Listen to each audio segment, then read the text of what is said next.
Hi, YouTube.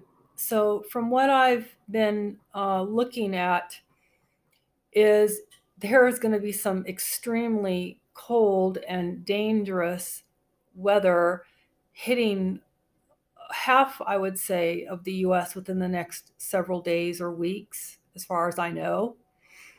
And this is really scary because if you think about it, pretty much the only thing between you and basically freezing to death is the power grid.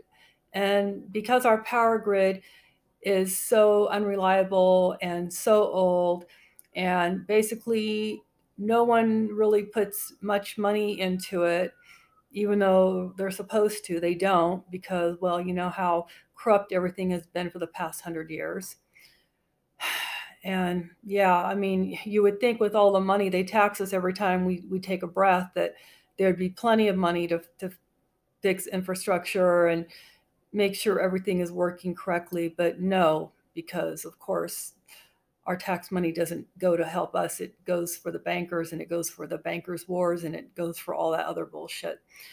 But yeah, not to get off topic. I'm pretty safe where I'm at for now. I don't see anything extremely cold here. It's getting down into the low teens, which is like way too cold for me. Like I can't go out for one thing when it gets below like 30, I'd say maybe. I mean, even then, even when the like today it was like I think it was like 30 or something in the daytime, I have to wear like something that covers my ears because I'm extremely acceptable to severe earaches. Like I get very, very painful earaches. Even if I just go out in the cold for just a short time, my ears just freeze and I can just feel the air like going into my head, and it freezes my head inside and my brain freezes, and it's just painful. Okay. Like I can't stand the cold. I hate the cold.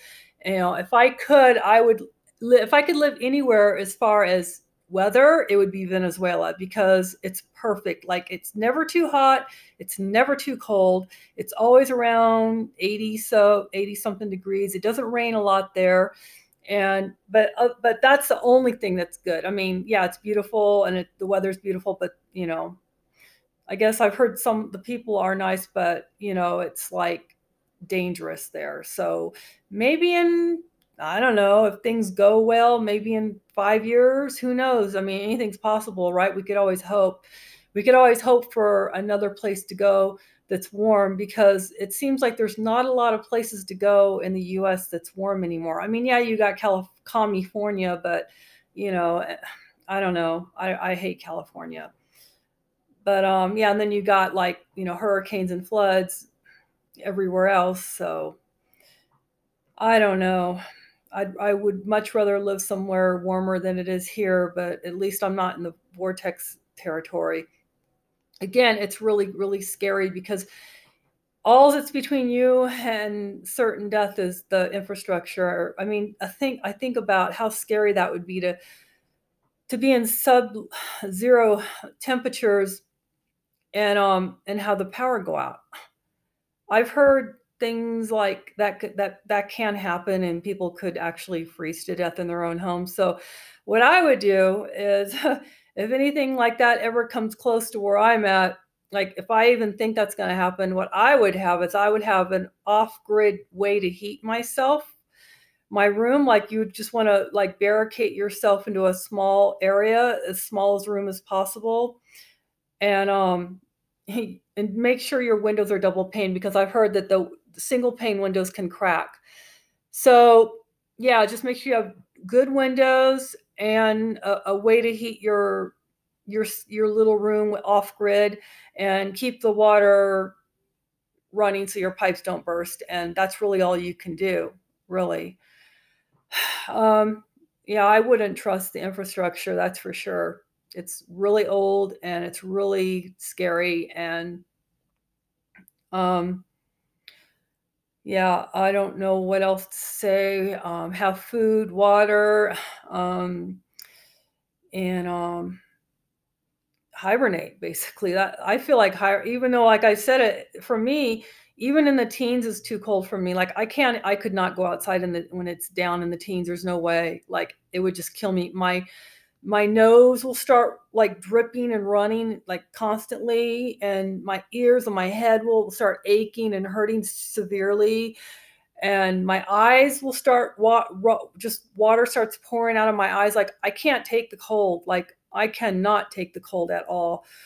I don't know why that is, but I just can't handle the cold. And like I said, I'm hoping that maybe once we get all these problems solved in Venezuela, it'll be a safe place to go, and maybe even a really good place to retire someday. I would love to retire in a warm climate because I just can't stand the cold. I hate it. But again, there's nowhere to go where are you going to go in the U.S.? So you go to the southern states and you've got floods and hurricanes and tornadoes, and and you go to California and I don't know. I mean, yeah, not good. So, yeah, that's it. Just be safe. Don't go out in the cold. It only takes 10 minutes to get or 5 or 10 minutes, I've heard, to get a frostbite. And I don't know how people can live like that. I really don't. Because like I said, even this is too cold for me. And it's only getting into the teens here, and I can't stand it. Okay, so I guess that's enough ranting. Be safe. Take care. Hope we survive the next week or so. See ya. Bye.